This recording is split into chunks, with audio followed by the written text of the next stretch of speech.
ቀደም ሲል በአርባ ምንጭ ከተማ ነዋሪዎች ዘንድ የተለያዩ የመንግስት አገልግሎቶችን ለማግኘት ተራርቀው ወደሚገኙ መስሪያ ቤቶች መመላለስ የተለመደ ነበር። ይህ አሰራር ረጅም ጊዜ ከመውሰዱም በላይ ለተጨማሪ የትራንስፖርትና ልዩ ልዩ አላስፈላጊ ወጪዎች ይዳርግ እንደነበር ነዋሪዎች ያስታውሳሉ። አሁን ላይ በከተማዋ ለአገልግሎት ክፍት የሆነው የመሶብ አንድ ማዕከል ግን ይህንን ዘለቄታዊ መፍትሄ በመስጠት የዜጎችን እንግልት ቀርፏል። ከዚህ በፊት ለአንድ ጉዳይ ለመፈጸም አቅመ ደካማ የሆኑ የተለያዩ ማህበረሰብ ክፍሎች ከፍተኛ ወጪ አውጥተው አገልግሎት አሰጣጥ ቅሬታቸውን ለመፍታትም ለማቅረብም ብዙ ጊዜ ይብላሉ እንግልት ያለበት ነው። ይህንን እንግልት ቀንሶ በአንድ ማዕከል ሁሉም ሰው እዚህ መጥቶ በቅርበት መገልገል ስለሚያስችል፣ ሌላው ደግሞ ቴክኖሎጂ ብዙ ከባለጉዳይ ጋር ንክኪ የሌለው ጉዳይ ስለሆነ በቴክኖሎጂ ታግዘው የሚጠቀሙት ጉዳይ ስለሆነ ለከተማችን ነዋሪዎችም ለአካባቢ ማህበረሰብም ከፍተኛ አገልግሎትና ፋይዳ። ስለዚህ ከዚህ አንጻር አንድ ጉዳይ ሊፈጸም ሰው 100 እና 200 ኪሎ ሜትር አቋርጦ የሚሄደው እስከ ፌዴራል መንግስት የሚሄዱ ጉዳዮችን እዚህ ሆኖ በአንድ ማዕከል የሚያገኘው በቴክኖሎጂ የታገዘ አገልግሎት ስለሆነ ለከተማችን ማህበረሰብ ከፍተኛ ፋይዳና ጥቅም አለው። በጣም ጥቅም ይሰጣል። ጥቅሙም ከብዙ አኳያ ነው። ብዙ አገልግሎቶችን በአንድ ማዕከል ላይ ለህብረተሰቡ በተቀላጠፈ ሁኔታ ይሰጣል። ሌላው ደግሞ ሙስናን ይቀንሳል። ብዙ አገልግሎት ይሰጣል። ለአንድ ነገር ለማስፈጸም ከቦታ ወደ ቦታ ስንንቀሳቀስ የትራንስፖርት አለ። እዛ ከሄድን በኋላ ደግሞ ያ አገልግሎት ሳይገኝ ሲቀር አልጋ መያዝ አለ።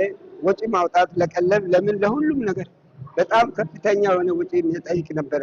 አሁን ግን እንደዚህ በአንድ ማዕከል የተሰራው ስራ በእውነት ከእጅግ በጣም በላይ የሚያስደስትና ላለም በእኛ እድሜ እንደዚህ አይነት ማየታችን በጣም ደስ ብሎናል። በጣም ለትውልዱም በጣም ትልቅ ትምህርት የሰጠና ከዚህ በኋላ ለሚፈጠረው ስራ በጣም እጅግ ደስ የሚል ስራ እየተሰራ ያለ መሆኑ ዜጎች ዘመናዊና ቀልጣፋ አገልግሎት እንዲያገኙ ማቀድ ብቻ ሳይሆን በተግባር ማሳየት ስለሚገባ ይህ ማዕከል የሲቪል ሰርቪስ ማሻሻያ ስራ ካቀደው ግብ ጋር የሚጣጣምና የሕዝብን እርካታ የሚያረጋግጥ ነው ተብሏል።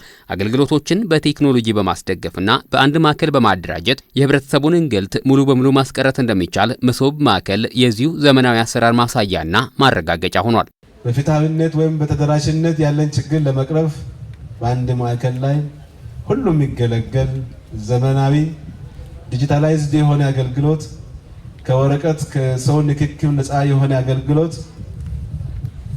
በዚህ ዘመን ለኢትዮጵያውያን ይገባቸዋል የሚል ሀሳብ አፍልቀው አገራዊ ኢኒሼቲቭም ስለሆነ መሶብ የአንድ ማዕከል አገልግሎት የሚል ስያሜ ሰጥተው አምና አስጀምረው ይህን አቅጣጫ ይዘን በስኬታማነት እየተጓዝን ስላለን ከዚህ ከስኬታማ ጉዞ አብሮ መጓዝ የሁላችንም ኃላፊነት መሆን ይገባል ማለት ነው። በሀገራችን የተጀመሩ የሪፎርም ስራዎች ተጨባጭ ውጤት ማሳየት ጀምረዋል። ከውጤቱም መቋደስ ጀምረናል።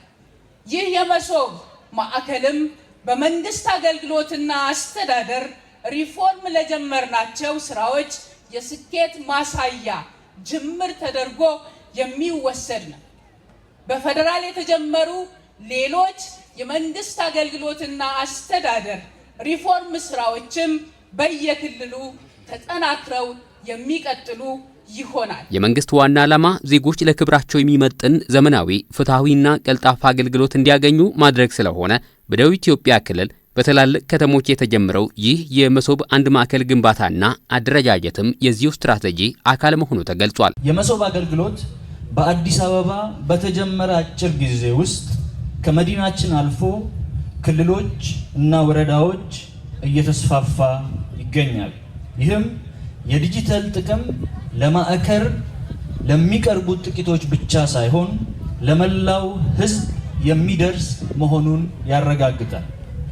የቴክኖሎጂ ፍሬ በከተማና በገጠር በመዲናና በክልል ሳይለይ ለሁሉም ዜጋ በእኩልነት መድረስ አለበት የሚለው የመንግስታችን ጽኑ አቋም አንዱ ማሳያ መሶብንና የ5 ሚሊዮን ኮደሮችን ፕሮግራም የመሳሰሉ የዲጂታል አቅርቦቶች በሁሉም ስፍራ ተደራሽ እንዲሆኑ እየተደረገ ያለው ጥረት ነው። በአገልግሎት ላይ ያለን እንግልትን የሚቀርፍ የተደራሽነትና እንዲሁም ደግሞ ከአገልግሎት ጋር ተያይዞ ያሉ ችግሮችን የሚቀርፍ ምርጥ የሚባል ኢኒሼቲቭ ስለሆነ ከምንም በላይ ተጠቃሚውና እንደ ደቡብ ኢትዮጵያ ክልል ተገልጋዩ የክልሉ መንግስትም ስለሆነ ይህንን በክልሉ ሁሉ ማዕከላት ቶሎ ተስፋፍቶ እንዲሄድ የክልላችን መንግስት አቋም ይዘን ወስነን በካቢኔ ጉድለቶች ቢኖሩም ፈጥነን ለመሄድ በሚያስችል መንገድ ዛሬ ሁለተኛውን አስመርቀናል።